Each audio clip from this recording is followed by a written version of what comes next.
Okay, wonderful. All right, good afternoon. This is the November 28th, 2022, 2 o'clock meeting of the Davidson County Election Commission. Thank you all for being here. We've got a fairly full agenda. The first thing on the agenda is to consider the minutes from the September 26th, 2022 meeting. And please, commissioners, let me know when you're ready to consider that issue. And also, I hope everybody had a nice holiday and welcome back.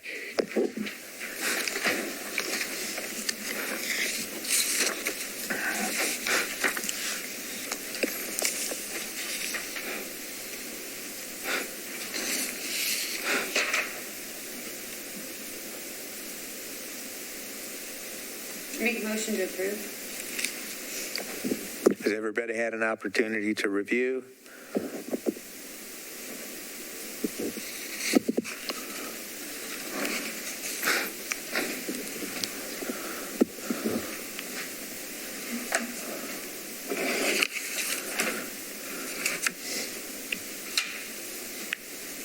All right, we have a motion. Do we have a second? Second. With a motion and a second, all in favor say aye. Aye. Any opposition? With no opposition, the motion carries unanimously. Item 2 on the agenda is to consider the results of the mandatory audit of ballots, and that is pursuant to Tennessee law. It's a relatively new procedure which appears at Tennessee Code Annotated 2-20-103. With that, I'd like to ask our AOE, Mr. Roberts, for an explanation of the procedure and what was done and what were the results.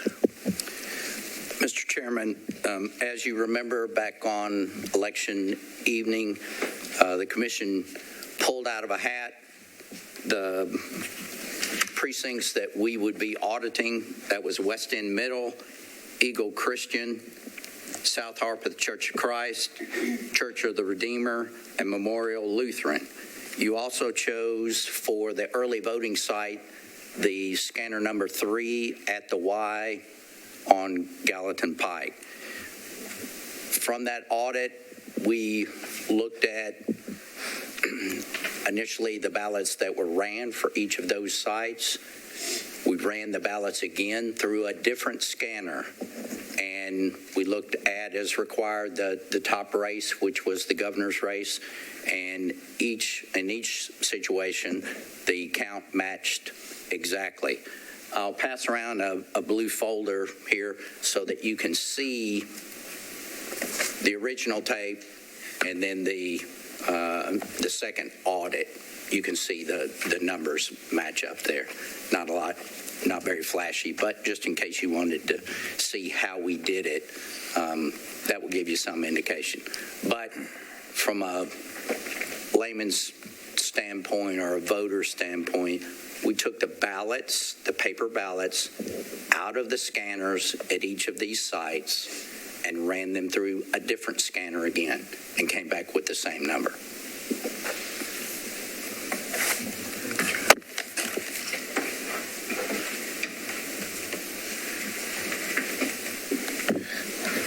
Is this the first time that we've done that procedure? This is the first time we have brought the procedure in a formal way to the commission.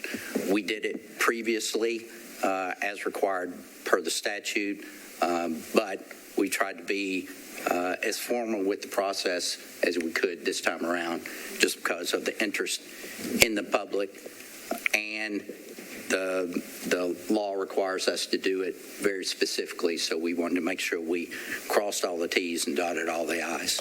What's done with these results? Are they sent anywhere? No. Okay. Are they available to the state election coordinator's office?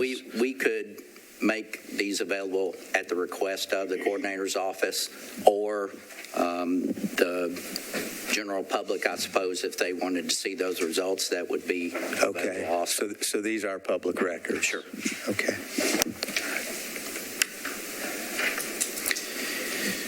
So as far as the audit goes, that's pretty much it. We pull a sample, we test the results and make sure we get the same numbers. The next thing I think we need to do prior to certification, which is number 3 on your list, would be to have Ms. Mott come up and discuss the provisional ballots, what we experienced this election, and kind of compare those to what we've seen in the past. All right.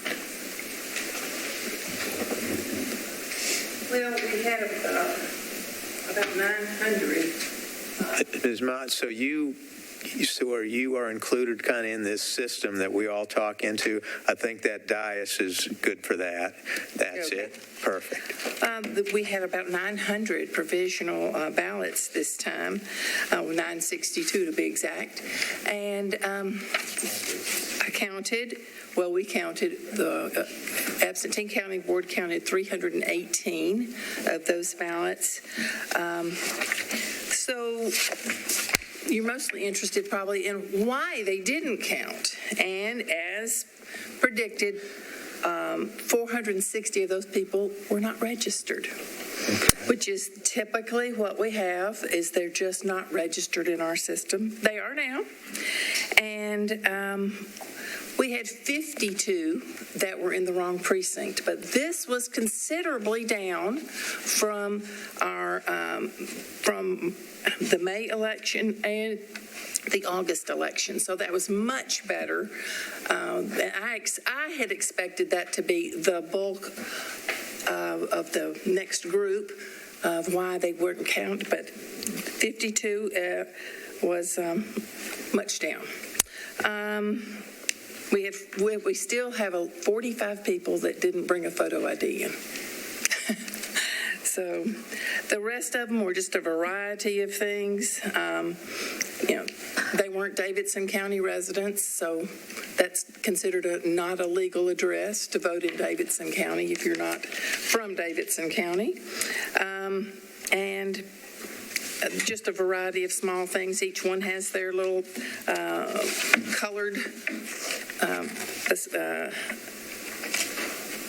section, so you can kind of get a quick grasp of what they are. I've used them. The cool colors are the ones that do count. The hot colors are the ones that did not. If you have any questions, I'll be glad to answer.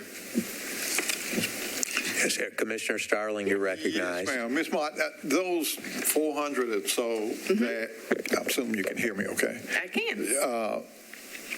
So they did register. They came in and tried to vote, Yes. but they did register at the...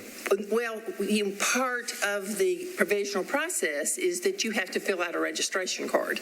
So now they are registered. But we checked our database. We could find no evidence of them. Then I sent those same people, I sent them to the state. They went through 7 different agencies.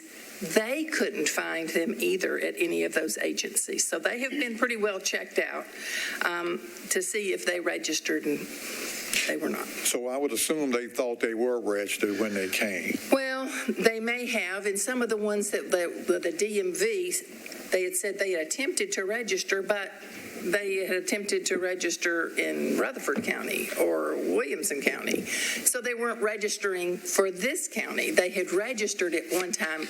People, again, not understanding when you go to a new county, you have to register. It's not a change of address. It's a new registration.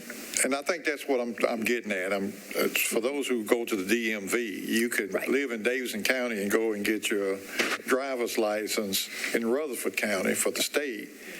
And so people can register to vote, but they're out of county. So that is somewhat confusing. Well, they can register with us with their Davidson County address, but we have so many people that move from Rutherford to Davidson County. That's typically where we see a lot of confusion. But they were living, because I see where their old address was, and it was in Rutherford County. They just think they're doing a change of address. Yeah, and I guess if I were in that process, I guess, so is Rutherford County, I'm just using Rutherford County, I'm not picking on Rutherford County, but if Rutherford County, if I came as a vote and I going out to my driver's license and register to vote, would they forward that to Davidson County? Oh, yes, absolutely, Okay. because it's, when you're registering, you can register anywhere, and it will come back, it will come to us. And I know at one point we was having some issues with, the DMV getting those registrations. We did, but Yeah. much of that has changed, and if you notice, the DMV, the ones that we did check are in yellow, Yeah. in bright yellow, and you see, we used to just be bright yellow all over the place. They used to be constantly where our issues were. It's not so much anymore. Sure. Okay, thank you. I have just a couple of questions for you, Ms. Mott. Sure. And with the people who weren't registered to vote, did you find that perhaps some of those people didn't realize that there's a 30-day voter registration window that you have to? Absolutely. Right. Absolutely. One of the longest in the country. About half of those Yeah. had registered past the deadline. So either people thought they could register closer to the election date, or like a lot of states have, you can register to vote on the same day that you vote, and Tennessee has a 30-day voter registration period. So my guess is that probably accounts for a bunch of those. A lot of it. And one more question. You said 52 only provisional ballots for the wrong precinct. I actually was also super surprised by that, considering the number of redirects we were seeing at the polls. So just to be clear on that, if someone showed up at their polling location, or what they thought was their polling location, and they'd been redistricted or they were at the wrong location, our people would attempt to send them to their appropriate and proper location for their vote to be able to count. And the only time somebody would do a provisional ballot is if somebody insisted on, no, I'm going to vote right here where I'm at. And they vote, then they are given a little piece of paper that says, I know I'm voting at the wrong location and my ballot will not count. Okay. So they check this off and still want to vote. And then those are the ones that we're seeing that didn't count here. That's right. Okay. And we did have an extraordinary number of redirects, but I think maybe we'll talk about that when we get to another portion of the agenda today. Right. Thank you, Ms. Mott. You're welcome. Ms. Mott, can you explain what happens when somebody presents themselves, they have to vote provisional. Are they given a period of time in which to go home, get whatever records they need, and to come back in and verify their ballot so that it can be counted? Absolutely. And some of the people absolutely did that. They have to the end of the second business day after the election. So they have 2 days to bring their photo ID if they did on election day. But if they voted early, they have from whenever they voted early to 2 days beyond the election day. Now, I see a category here for records. Thank you. I see a category here for records indicated you've already voted in this election. What's that about? Well, we had 2 groups of people who did that. One group were people that lived in a nursing home. I get it almost at every election. We go to the nursing homes because we're required to go there. We vote them, they vote, and then someone comes to their facility, their daughter, their niece, and says, come on, let's go vote. Okay. And so they go again. Okay. And the second group, I had a couple that were quite elderly. I think they just forgot they'd already early voted. Okay. All right. Okay. So those were the only ones that we just had those kinds of situations. Yep. Okay. Absolutely. All right. Okay. I have one more question. I'm so sorry. I know you were ready to leave. The other thing that I heard a lot on Election Day was people who had registered to vote, but then when they'd go to look it up in the system, it wouldn't show that they were registered. And I think what that shows up as voter in suspense complete info. Is that right? Yes, and we had quite a few. And so if you register to vote and you don't sign your name, Or You fill in your social security You don't number. put in your social security number. That's a high school mistake. You don't put that in. You don't check off, I'm a citizen, I live in Tennessee, I haven't committed a felony. You don't answer those questions, then every bit of information we have is put into the system, but you're in suspense until you complete it. And so when they complete it, by that new registration form that the poll worker's going, you got to check off that question. When they check off that question, that completes their registration, kind of makes them whole. They've gotten their super score, is what I'd like to say. And then their vote counts. And so I actually have a little bit of a bigger question about that, and we can talk about it later, but while we're here talking about it. So if somebody is in suspense for their voter registration, like I've done everything I'm supposed to do, I think I'm registered to vote, but I didn't provide my social security number. And we obviously reach out to them and say, hey, you didn't provide your social security number, but say they missed the message or the postcard or whatever it is we send. If they go to our website, right, to figure out, am I registered to vote, it will show no, won't it? Mm-hmm. Right. The state lookup site does not show them they are as registered. So that is something I'd like to just kind of make a note of for things that maybe we can talk about in the future. I don't know if we can do it locally or if that's like a state thing or whatever, but it did seem to come up in a significant number of voters this time around that people thought they were registered to vote. They'd go to look it up. It would show they weren't registered, and then they'd go, forget it, then I can't go vote, right? They wouldn't go. But some people intervened, some nonprofits, blah, blah, blah. They called, they talked to us, we said, hey, you're in suspense, and you can vote. And so I want to make sure, for future elections, because I don't think probably anybody really thought about that step, right? That it's going to show you're not registered and potentially discourage people from voting, when in reality, all you got to do is show up and sign the form or, provide whatever little bit of information it is, and you are eligible to vote if you get that fixed. So I don't know if there's a way we can say, like, in suspense, like if you look it up, it'll say like call election commission or, something. But anyway, I just put that out there because it was something I noticed this time around. Yeah. Right. The state statute gives the people in suspense up until election day. So they've got all of that time to try to fix whatever incomplete record we have. We also send them a letter that says, hey, we're missing your social security number. So we think there's plenty of opportunity, but I understand what you're saying, that if you're not immersed in it, you really don't know. You just don't think you're registered at all.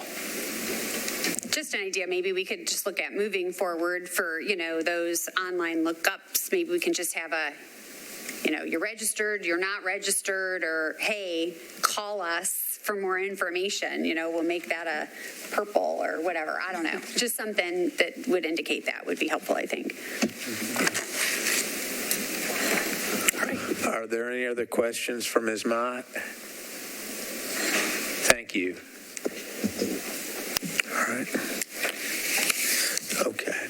So we're at item 3, which is a consideration of certification of the results of the November 8th state and federal general elections.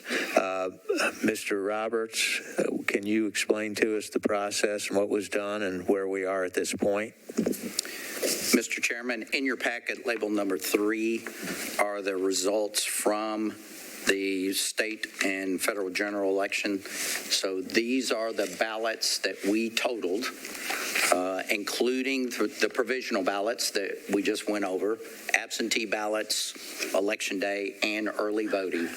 They are included in here. This is a summary by race.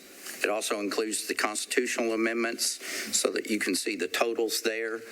We do have available that we can send to anyone that would like it, a precinct by precinct breakdown, but as you can imagine, that's very voluminous. So if we can, we'd like to have that in an electronic format.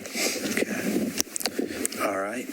And what was done in order to verify these numbers that we have in front of us under item 3? So what we do, besides the audit itself, we also look at the actual applications generated by voters on Election Day, early voting. They also make a request for an absentee ballot. So we tried to then marry those up. And from that, we determined that out of the almost 180,000 people that voted, we had 14 people that walked away and did not put their ballot in the scanner. So that's a pretty small number. We even had one person that emailed us and told us that they did that. So that's going to happen, even though we try to prevent it. When they get busy at the polling locations, there's a lot of traffic moving around, and people think it's a receipt, and they take it home with them as opposed to putting it in the scanner. So we did have 14 of those. Any questions? Yeah, I actually have just a few. I know that there was a substantial amount of discussion about the issues we had with redistricting and getting people to vote on Election Day this time, and making sure that they were in their proper congressional race seat and House Senate seat, et cetera, et cetera. And I know that those issues are being investigated by the commission, and that everybody's looking really hard to figure out exactly where those redistricting issues happened, to make this issue happen. And ultimately, we knew we had how many people who voted the incorrect ballot. We had 438 people that were in misassigned districts and voted during early voting. Okay.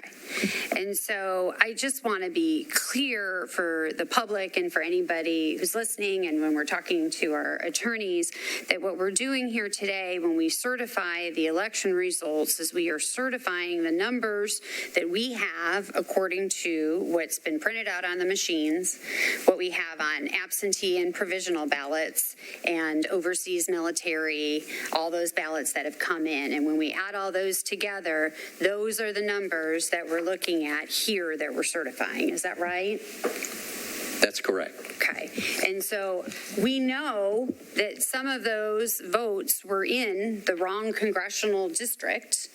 438 of them voted in the wrong district. We do know that. Is that right? Right. And those 438 are spread over not just the congressional districts. So you may, as an example, the House 59th district, 16 people voted in the wrong district there. Okay. But that doesn't mean they voted in the wrong congressional district. So sometimes it was congressional district, sometimes it was a state house district, sometimes it was a state senate district, because there's so many different iterations of what somebody's ballot can look like. Correct.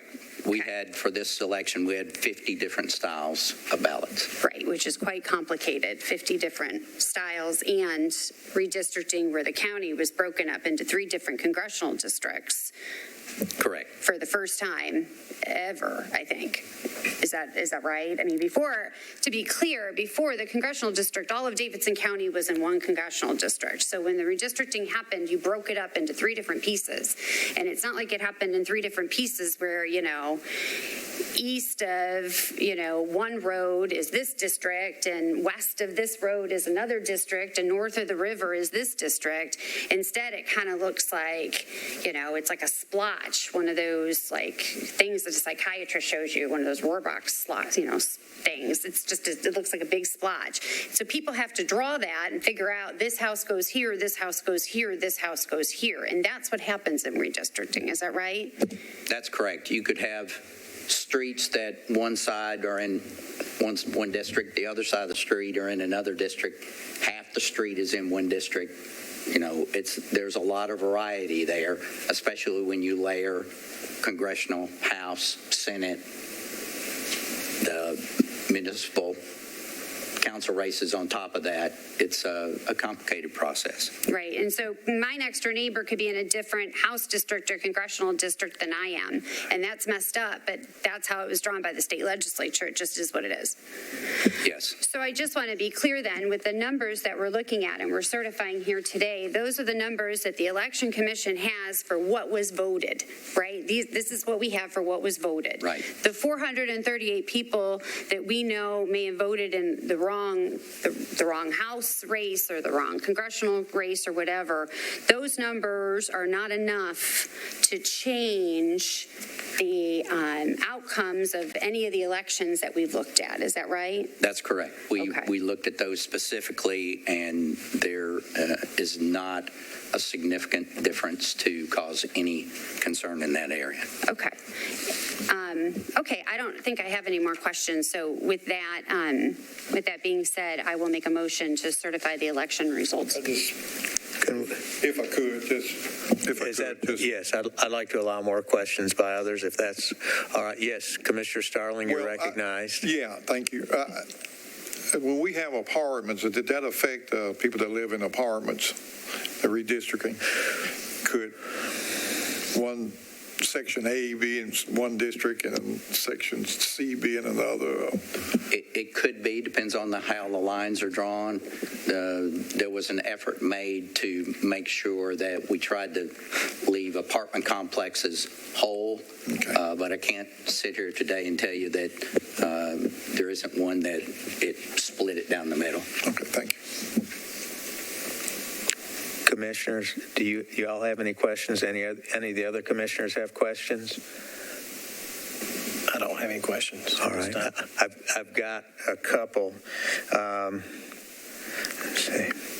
I think you explained that there were 50 different ballot styles, and so when as I understand it, when someone goes to a voting precinct, they're just because Mr. Jones and Mr. Smith are going to the same voting precinct doesn't mean they're going to get the same ballot, right? That's correct. As an example, Coleman Park had 5 different ballot styles on election day. Sure. And for early voting, the machine operator has to pick not only the correct precinct, so out of the 178 that we got, you then have to pick the correct style of ballot within that precinct. So it's more complicated during early voting. All right. And I think I counted up 66 different districts of various types that are in Davidson County. Is that at least generally within the range of what we have in Davidson County? Because we've got the That sounds like a reasonable number. I haven't actually added it up myself. Okay. And then the fact that Nashville was divided up into districts, that was something that was going to occur because of the increase in population. Now, exactly where those boundaries are drawn is a matter for people other than us, but just the fact that there were more different boundaries in Davidson County other than just one boundary for the congressional district. Is that a result of the fact that the population in Nashville has increased so much? Correct. Every 10 years, the federal government requires us to redistrict, and the legislature and the council play that role in deciding where those lines actually are drawn. So depending on where the population shifts to, you can imagine downtown we've had a significant growth in population as compared to 10 years ago. Other areas the same way, but downtown, over near the fairgrounds, those kind of places saw a significant population growth. Okay. Those are all my questions. Do any of the other commissioners have follow-up questions? All right. We have a motion pending by Commissioner Hertzfeld. Do we have a second? Second. We have a motion and a second. All in favor, say aye. Aye. Aye. Hi. Any opposition? With no opposition, the motion carries.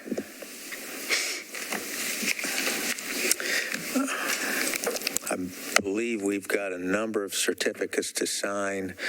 I'm going to suggest that we sign those at the same time as we review cards. That might be more efficient that way. The next thing on the agenda is the report from our AOE, Mr. Roberts. Mr. Roberts, is there anything further to report other than what we've already spoken about? Mr. Chairman, I'm sorry, Commissioner Hertzfeld. Deal with item number 4 first. I'll make a motion to certify. Oh, yeah, excuse me. All I'll right, make a thank motion you. to certify the November 8th Belmead, Forest Hills, and Goodlettsville municipal elections. All right, we have a motion. Do we have a second? Second. With a motion and a second, it's up for vote. All in favor, say aye. Aye. Aye. Aye. Any opposition? With no opposition, the motion carries unanimously. All right, that brings us to item 5, the AOE report. Mr. Roberts, is there anything further to report? A couple things, Mr. Chairman. Included in your packet is a recent summons we have received concerning the election and the equipment that we've used, and because it's a state race, the Attorney General's office will be handling this case for representing the commission. In addition to that, we have been busy trying to get certification ready for today. Beginning in earnest tomorrow, we will be working with the state and Metro to try to put our arms around what caused the issue that we had because of the misassignment of districts, and hopefully we'll have a report that we can share with everyone very soon. That's pretty much all I've got as far as the report.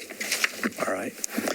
The remaining issues on the agenda are the completion by the commissioners of a sexual and workplace harassment PowerPoint training session.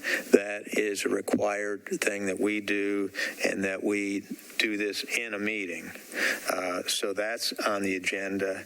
Then number 7 is the review of voter registration cards pursuant to Tennessee law. When people register to vote in Davidson County or any of the other counties, the commission is required to personally review a certain percentage of those certifications, and that is something that we do in a public meeting.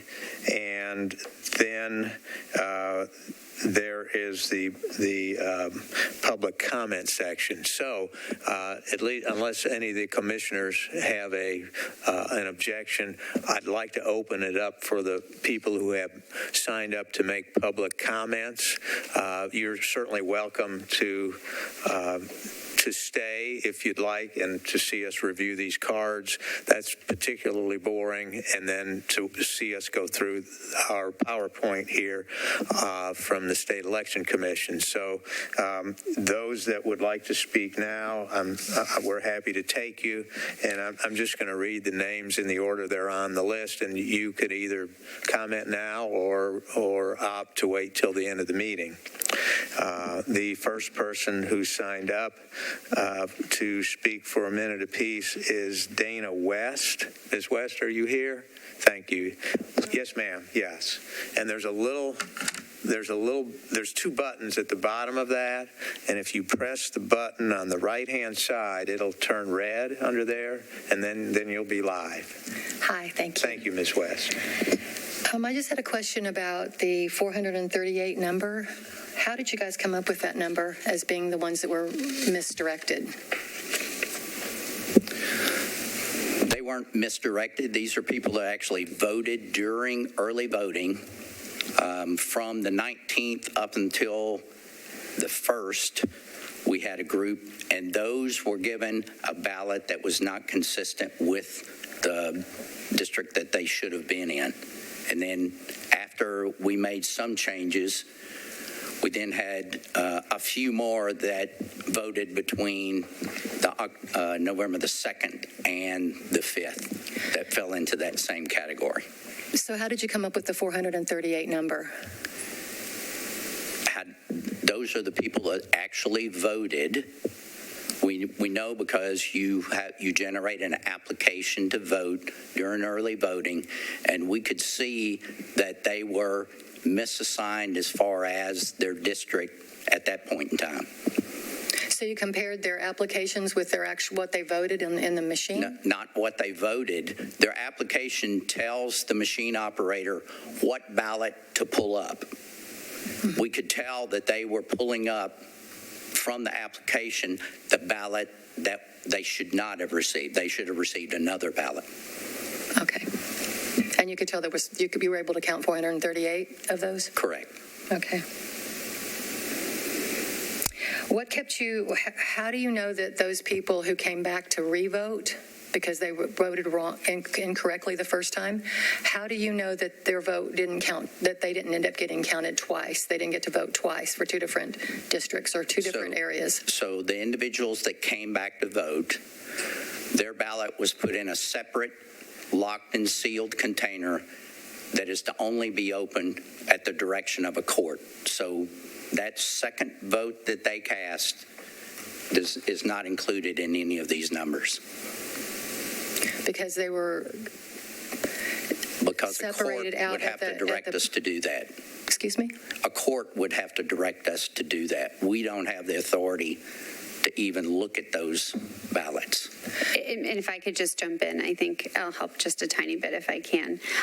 Those ballots weren't cast, and I think that's the difference. Right. Those ballots that came in, and you're talking the ones where people had to come back pursuant to the lawsuit. I think that's what you're talking about. Yes, ma'am. So when people came back and did that, when they filled out that provisional, it was a paper ballot. When they filled out that paper ballot, those got put into a box that was locked, and nobody's touched them since. And the deal was that way we at least know what they were, what their intention was to vote, and if there was an election contest or court ordered us to, do something else, that would have been preserved at that time. But they haven't been included or touched. So they were separated at each polling location? All those people had to come to the main election commission office, so they were all done in one place by one team. Okay. All right, thank you. Thank you, Ms. West. Thank you, Ms. West. Then the next is Christy West.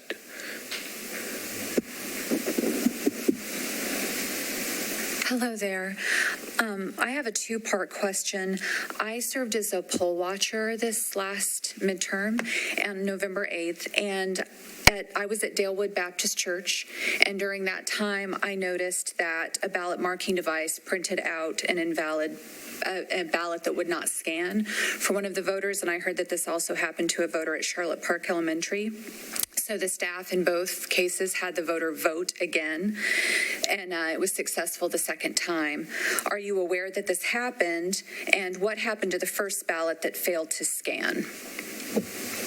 So the procedure is that ballot goes into the archive envelope where spoiled ballots are kept. And a couple of things that we've noticed as to why the ballot may not scan, if the voter signs their little slip on top of the ballot, that indentation, if they press hard, can cause it to do that. Also, if the voter or the clerk has recently touched any hand sanitizer, it can cause the ballot not to scan or not to print correctly. So those are a couple of things that we noticed that caused the ballots not to scan. Okay, a second part of my question is that I noticed while I was poll watching that a lot of the lines were fairly long. We had 4 ballot marking devices and 2 scanners for the precinct, for the polling location that I was in. And my question then is, one of the machines was down for about 3 of the hours of the voting cycle, the voting day. My question is, with machine, and I'd heard from other poll watchers that this was an issue. Some of the machines were down for extended periods of time. My question is there any chance or idea in your mind that maybe paper ballots would be something that we would consider moving forward with machines having issues such as this and causing delays with people being able to vote? So if we look at the number of people that voted for this election, we had about 179,000, something like that. In both 2018 and 2020, we had significantly more, especially 2020, and we deployed almost every machine that we had. We will be looking to buy more machines for the 2024 presidential cycle, just because Davidson County is growing so much. We also take a look after each election to see whether or not we have deployed the correct number of machines at each location, depending on the number of people vote, the number of people that vote early in that particular precinct. This election is probably one of the first ones that I didn't hear a lot of complaints about people standing in line.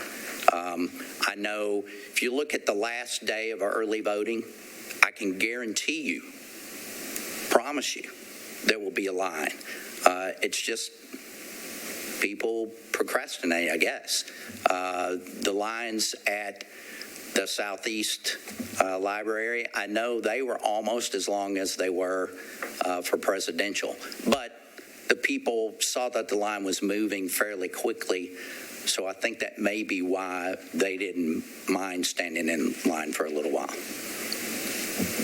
So no thought of paper ballots at all? We're just going to buy more machines? I think the idea of paper ballots and where would the ballots be counted? How would they be transported? We would have to have, so for early voting, let's take an example.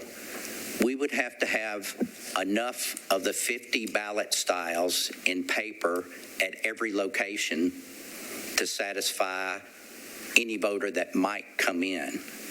And half of our population votes early. So the cost would be significantly more than what we would traditionally see as far as paper ballots used. And paper ballots present issues that a lot of people don't think about, where if it's not filled out correctly, you can't circle your candidate, you can't put an X in the box. All of those things cause it to kick out and not be read by the ballot ballot tabulator. That then requires you to have someone adjudicate the ballot. So now you're introducing more potential for someone to have influence over how you voted. There's benefits, I think, to the way that Davidson County does it. We do the voting on machines, and if there's a problem, we can go back and hand count it on paper. That's the benefit. We can get the results out quickly, but then if we need to, we can go back and pull the actual ballots out of those scanners, scan them again, or if need be, they can be hand counted. So I think we benefit from a lot of different situations, but going the route that we have chosen as opposed to just paper. Okay. All right. Thank you. Thank you. Mr. Catlin?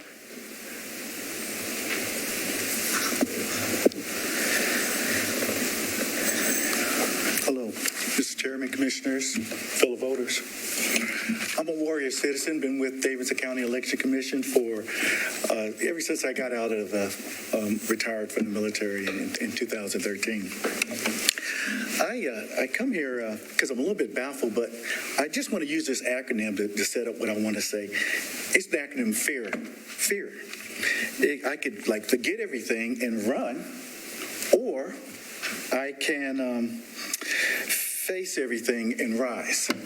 And the reason for that is because just listening to what the lady just said before me, being a precinct officer for that many number of years, and also working early elections, I have encountered the same thing she did, but it's like consistent now. Every time I have election day, that's happening, and I think we're quite aware of that, Mr. Roberts. Anyway, I just want to make sure we're above board on everything, and that brings me to what was brought up as far as there is some training going on. I want to know, is there training that's going to be dealing with toxic environment? Is there going to be training that is dealing with disabled veterans? Is there going to be training dealing with the ADA in itself? Because I've got proven records that I've sent, and it's not been documented. Okay.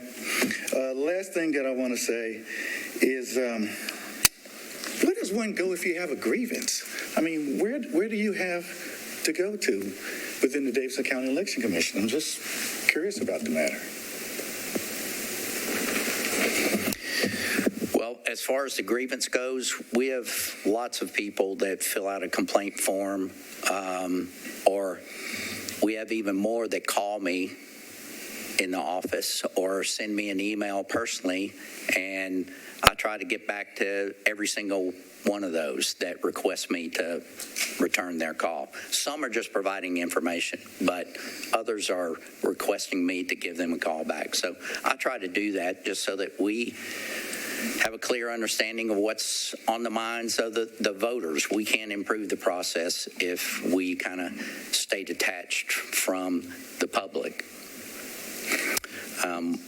What was your... Mr. Roberts, before we go on, I would take issue with that simply because you and your staff, and let me mind you, I've been there a number of years and came in by your predecessor, who was a Vietnam veteran.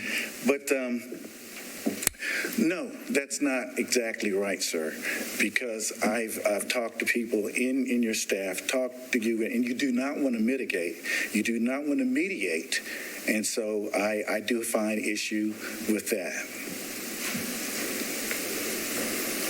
Anything further? Well, yes, sir. In fact, were we going to address a toxic environment? Were we going to address ADA? We're going to address disabled veterans that's been working with Davidson County Election Commission and not been able to find out for some reason, sir, how come the individual wasn't able to work these last two elections? Is there somebody specifically that is not able to work? Well, that's funny you asked that question. Yes, sir. Me, in fact. So you have an individual grievance that has not been addressed. You were not allowed. You're saying you're not allowed to. And that's created a toxic environment. Yes, sir. So were you barred from working? Or are you saying that the environment? Ask the gentleman to the left of you, sir.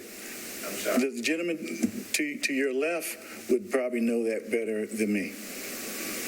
Okay. Well, let me just say this. I'm available.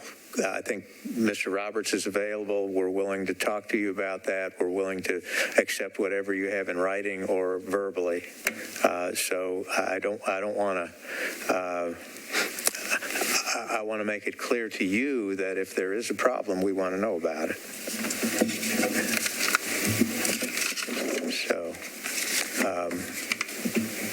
So unless there's something further, I'm inviting you to address these issues in either a written complaint, or you certainly are welcome to contact me. And after the meeting or during the meeting, I'll give you my phone number. Yes, sir. Okay. All right. Let's see. Ms. Green, Katrina Green. Thank you.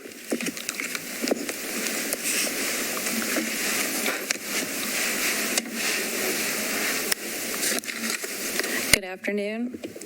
My name is Dr. Katrina Green, and I live, work, and vote here in Davidson County.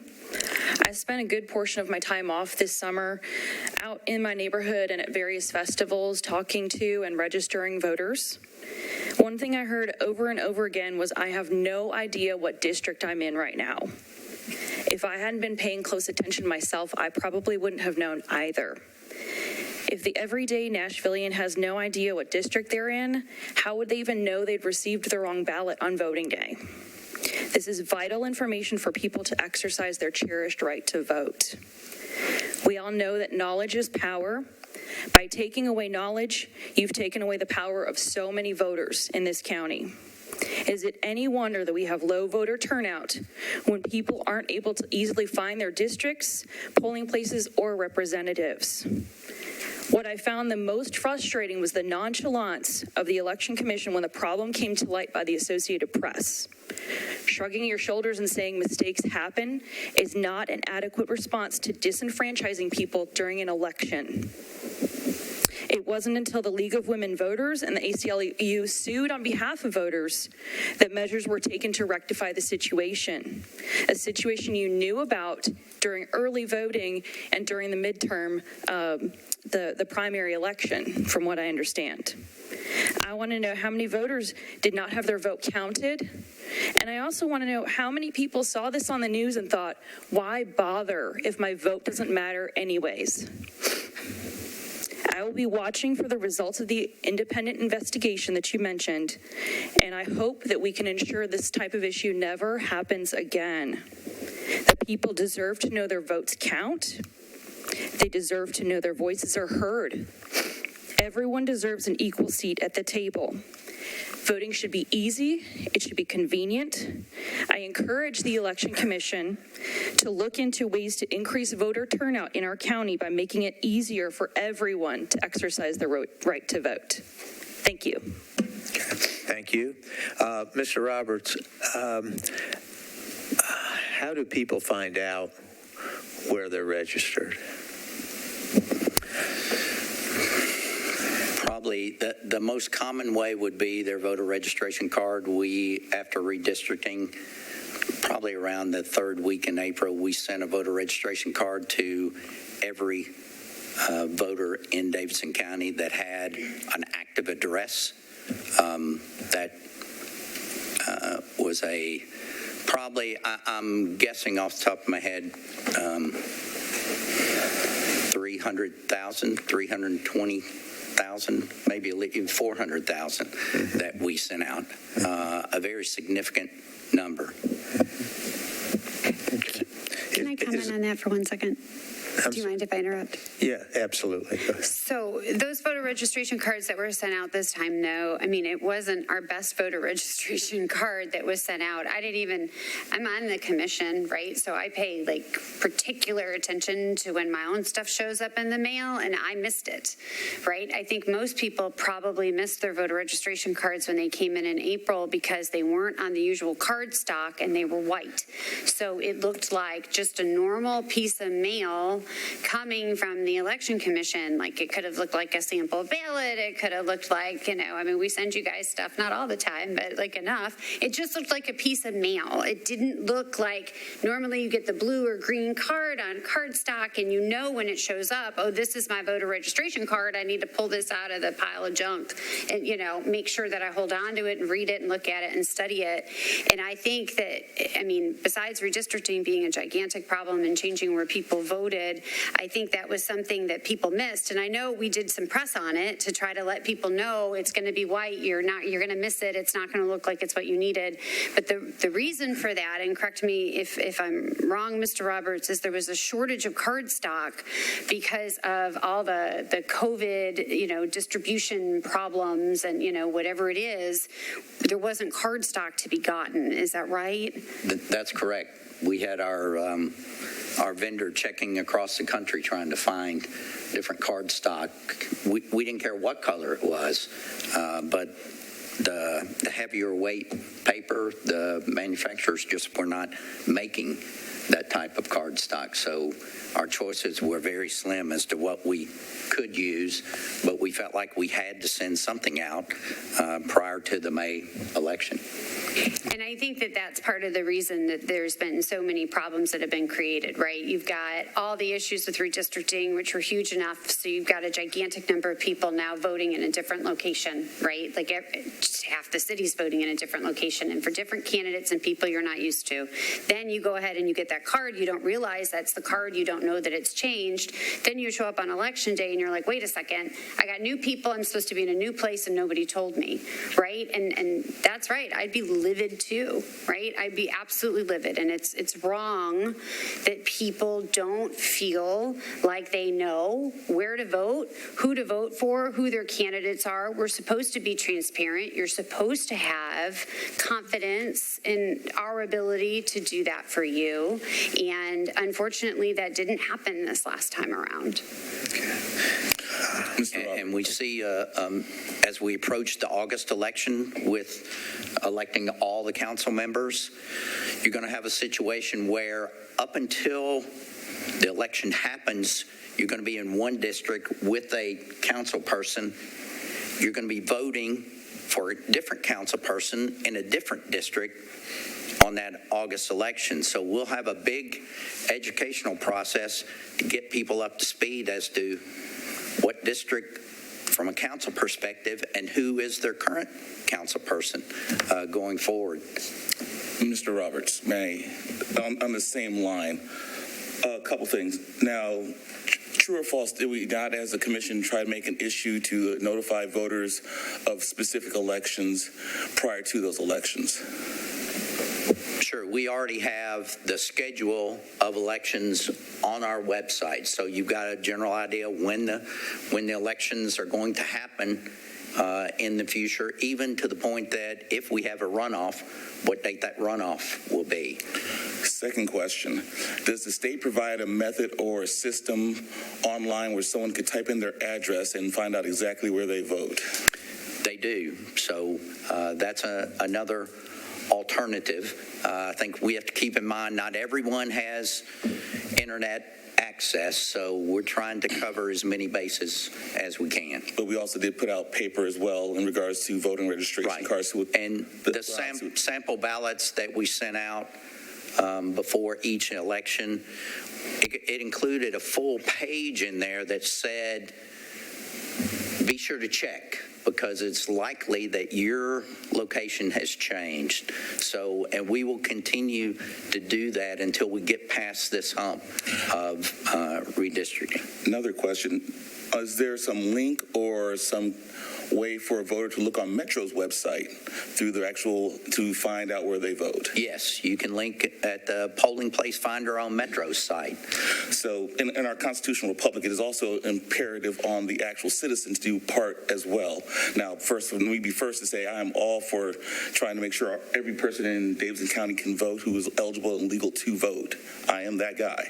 But also, you have to remember, in our constitutional republic, it is the citizens' job to be proactive. And if they are not, you can't say, well, someone else did not if they did not do their part. But as a commission, I am totally glad that we are trying to do things, be proactive to make it easier for our citizens to be aware of the things that they need to do. And I don't think sometimes the citizens don't know those other things. So I want to say that in a public forum to make sure that you can verify those things, that we do have things in place from the state to the local level, even coming from the commission, to try to make sure all the voters here in Davidson County can vote who are eligible and legal to vote.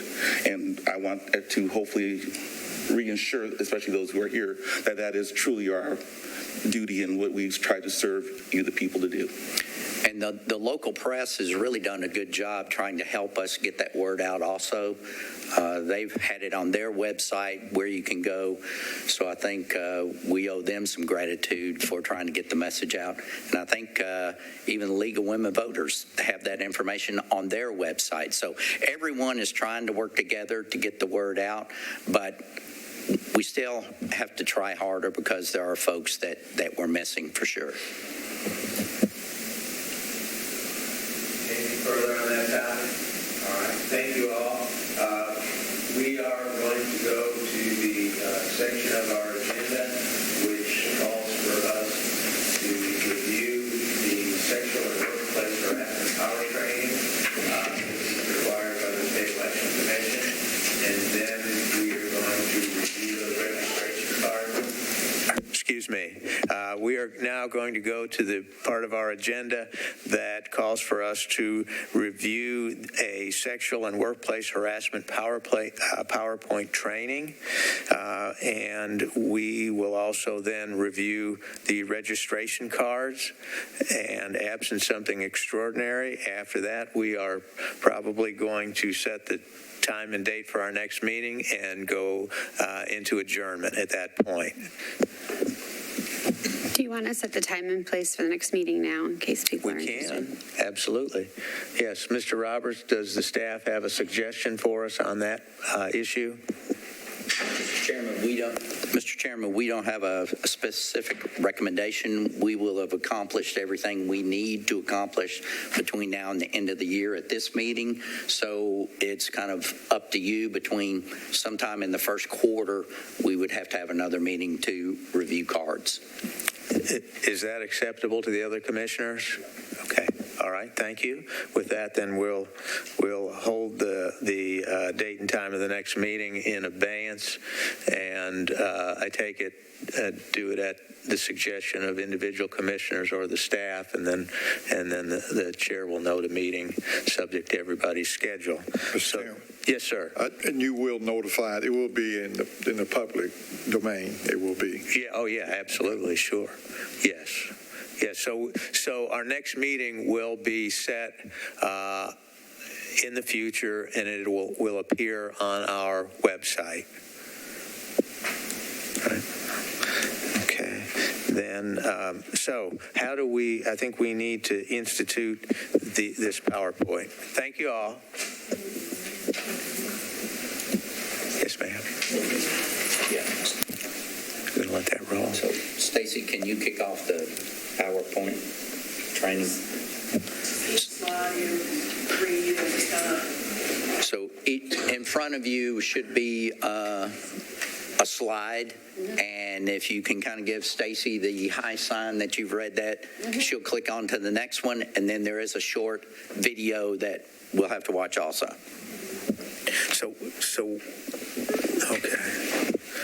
So we don't control how fast this goes. We go through this. She's going to do that. You will control it by giving her the high sign that you've read it, and once she sees the five of you have done that, she'll move on to the next slide. All right. Okay.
have to tell her when we, okay.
make sure it's on the mic so everybody can hear. AJ, you need to sign this. Okay, got it.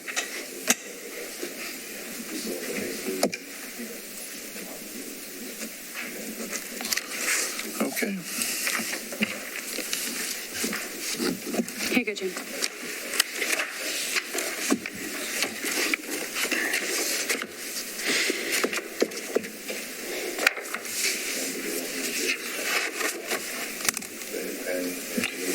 Mr. Chairman, while we're waiting for the meeting next week, or is it this week? Next week, are we all? Sixth. Are we should be there? I think that's up to you. I'm not sure, exactly the agenda of the meeting, what will be discussed, and how much research we will have undertaken by next Tuesday. And that's fine. I just wanted to know we really need to be there. I can be there. 2:00, right? 2:00. 2:00. At the council chamber. Okay.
Here.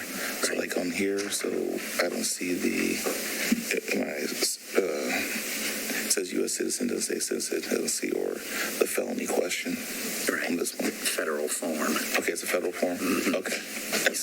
All right, that's my question. Yeah, with the federal form package, this stuff on the back, it tells you that you need to look and see that the state might have different stuff. Okay. Just wanted to check.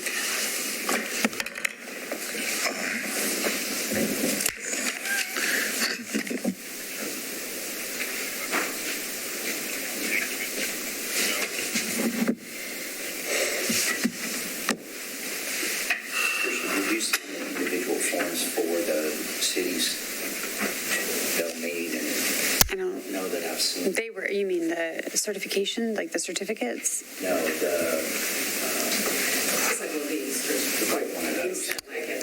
I only signed one of those.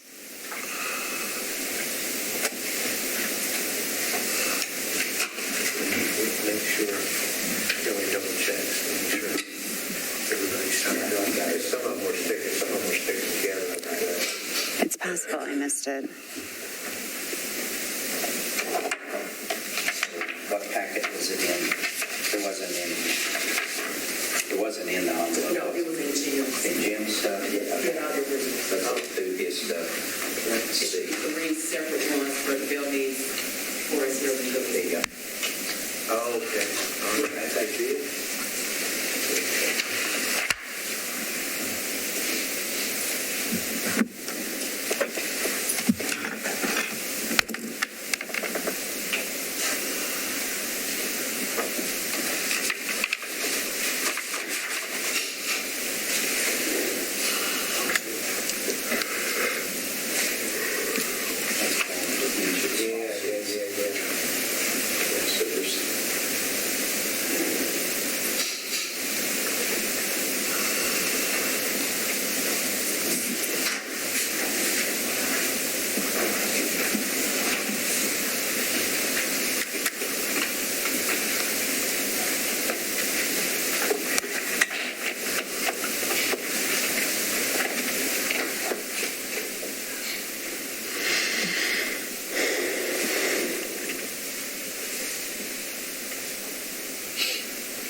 Was it just the top copy on that first one? That's all I did. Sounds like maybe there's more.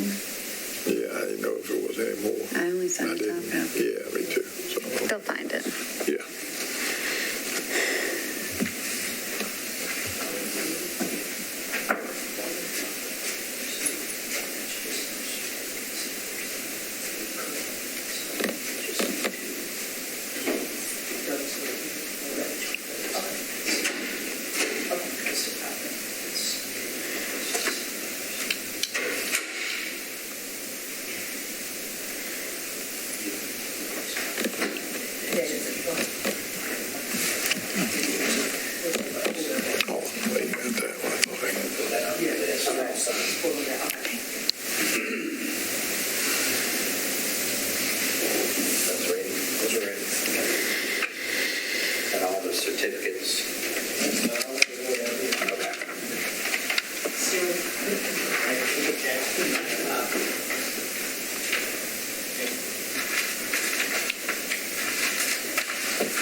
Did we find the other ones?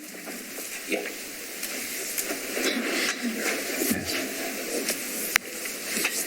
They were in Jim's packet.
Can I borrow your pen? Thanks. Three of them. Was it more than one signature on the first one? Mm-mm.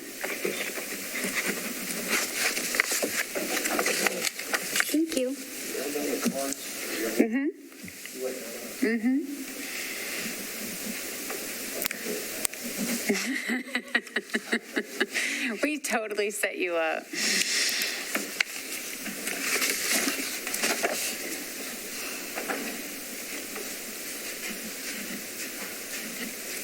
Good.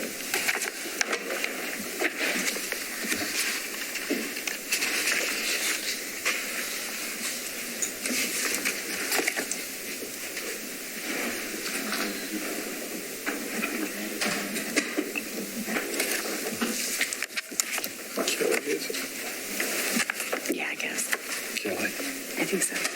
Hey, Nikki. Yes. Do any counties in the state actually have paper ballots that they use just straight, like old school paper? Or is there I think there's a state statute that says you can't, but I don't really remember that. Oh, I can look into it. So if their birthday doesn't allow I them have no idea. to vote yet, they go in a Do you know if anybody suspended still uses status paper ballots, like until straight paper ballots? the start I think you have an of, option. well, not just 18, You but can the start go to of paper. early voting. So if you're going to State be Tennessee. 18 on Yeah. election day, you can early vote. I think And it Chattanooga will automatically was kick one of them in those at that still on point in paper. time. So it just holds them out there in I'm a not suspended sure. status.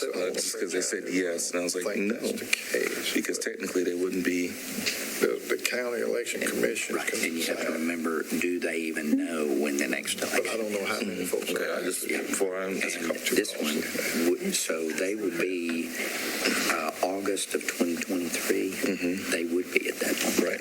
Yeah. Okay.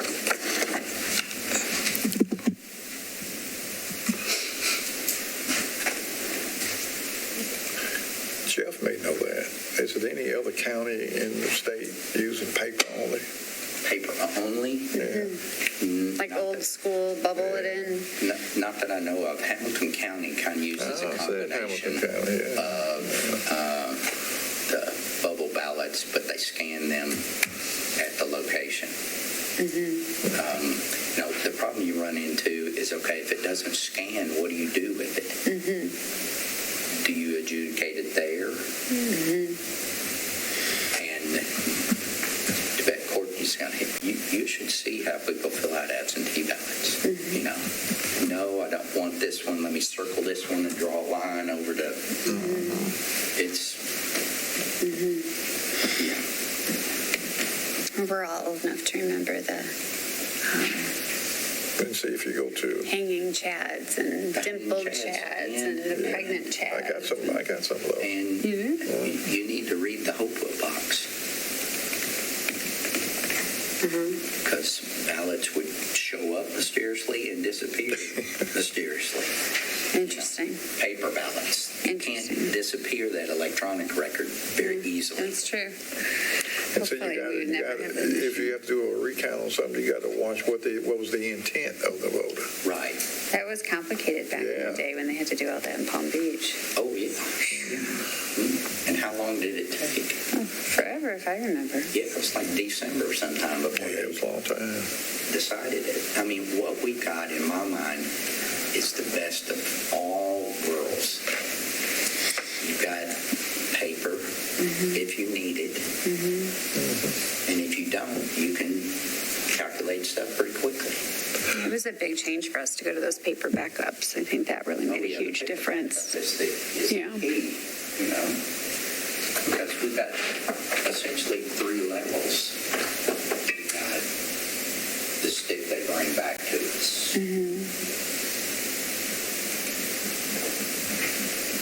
And then we got good stick. So, Right. because a lot of times they will take the stick out before the machine downloads everything to it, and that one's corrupted.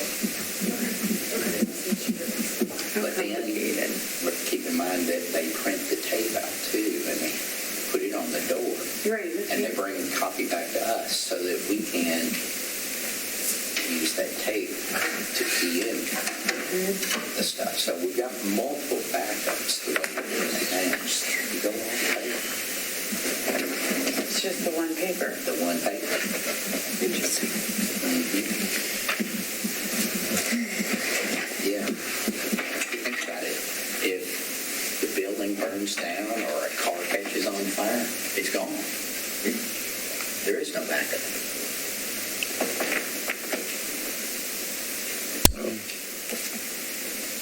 Tornado happens and it blows it all over East Egypt. That only happened to us once. I think that we have a fire or something in one of the counties that had paper at one time, the election commission. Destroyed all of their voter Yeah. registration records. Yeah. Yeah. That's what I was thinking.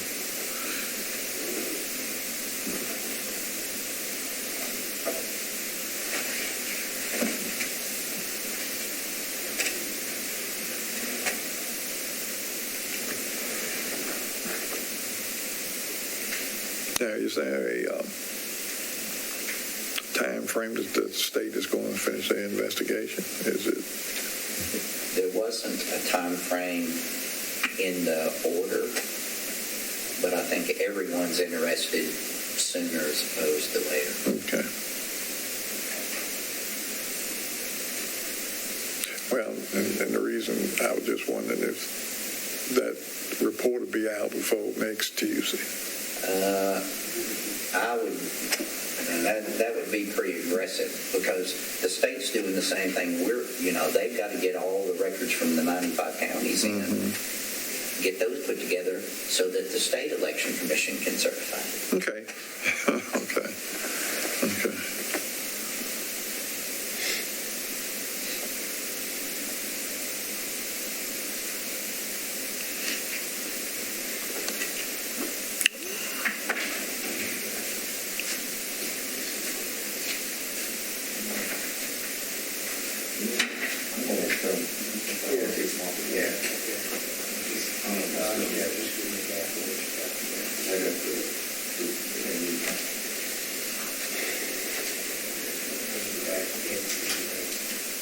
Before the legislature get back in town?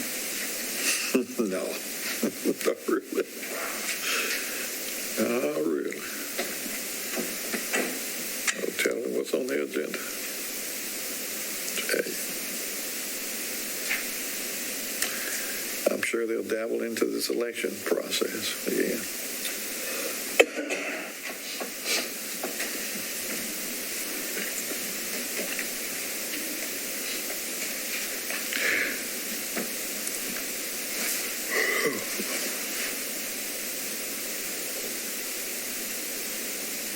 And we only have about 3% of the voters vote by absentee ballot this time. So we're down Oh, where More normal. more normal. right.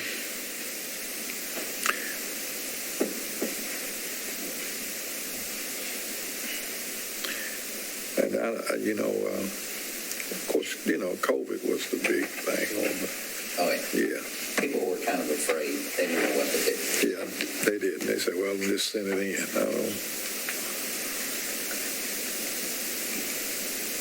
It look kind of scary sometimes. You go up there and see our workers, all that stuff on the gear, all you kind of make you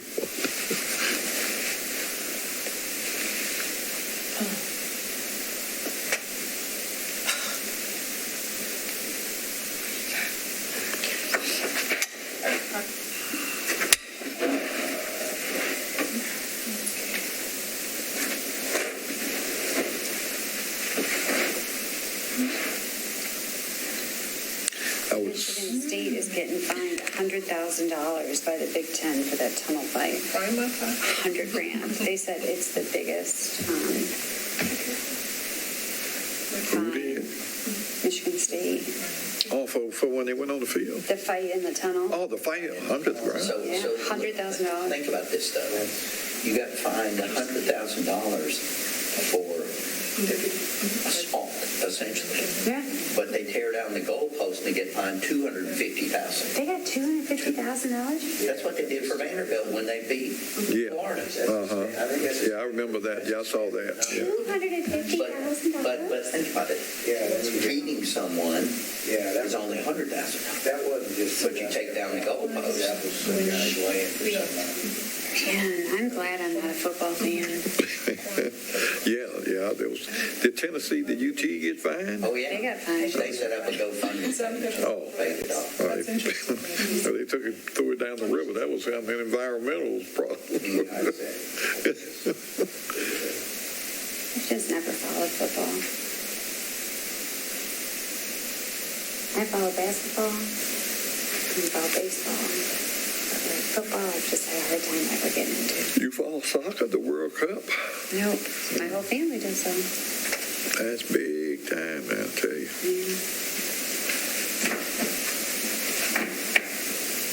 My son over in Bosnia, he was saying that some of the folks were crying because who lost? Over a tie with the United States. They were crying. People, Yeah, so they closed the place down, closed the whole town down for that. It's a very emotional game. Yeah, they can get a little rowdy, too. Oh, yeah. Yeah, I'm a baseball girl. Well, we gotta wait till next year now. Well, spring training will be. Yeah. I got to get better about it, though. You know, at home, everybody's always just watching the Tigers game. It's always on, so you don't have to really. But here, you got to look for it because it's not on. Oh, yeah. You know, like you got to be like more on top of it. There, like everywhere you go, you're getting a schedule of the games, right? It's on the back of your bank statement. It's on the back of the They bank put it everywhere, right? They can schedule the games. It's like, okay, here are all the home games. Here are all the away games. Here's where you can see it. Here's the radio station you can listen to it on. But I have to be much more intentional when it's not. Well, we'll get Major League Baseball here. It's on its way. I would hope so. Oh, it's coming. I don't know that you'll ever get me down to the Tigers. Well, you got some strong folks involved in it. Alberto goes on. Oh, for a baseball team. I'd like to have a baseball team. Are we done? Oh, still got a few more.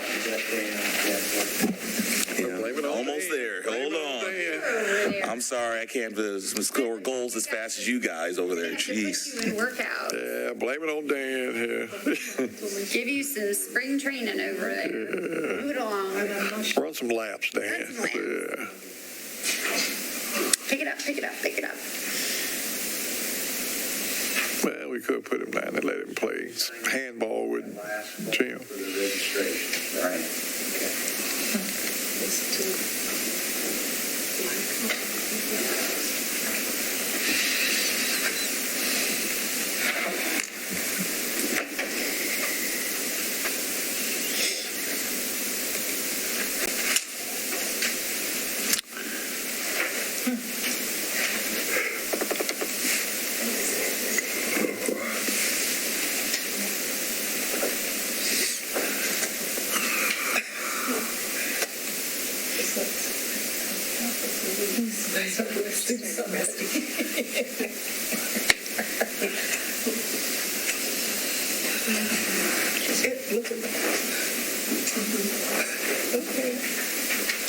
All these lawyers down here laughing here. You're in trouble. Come on, I got you. Sir. It's not going to close.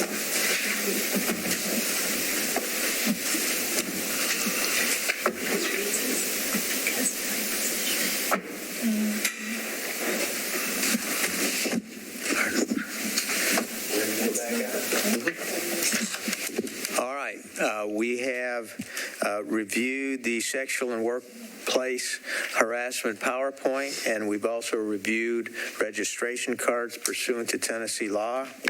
Is there any further business before the commission for this meeting?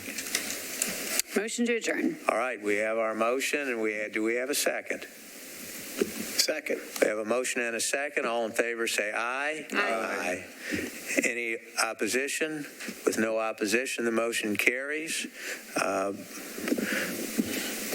till the next time, have a nice holiday. Thank you, Mr. Chairman. Yes.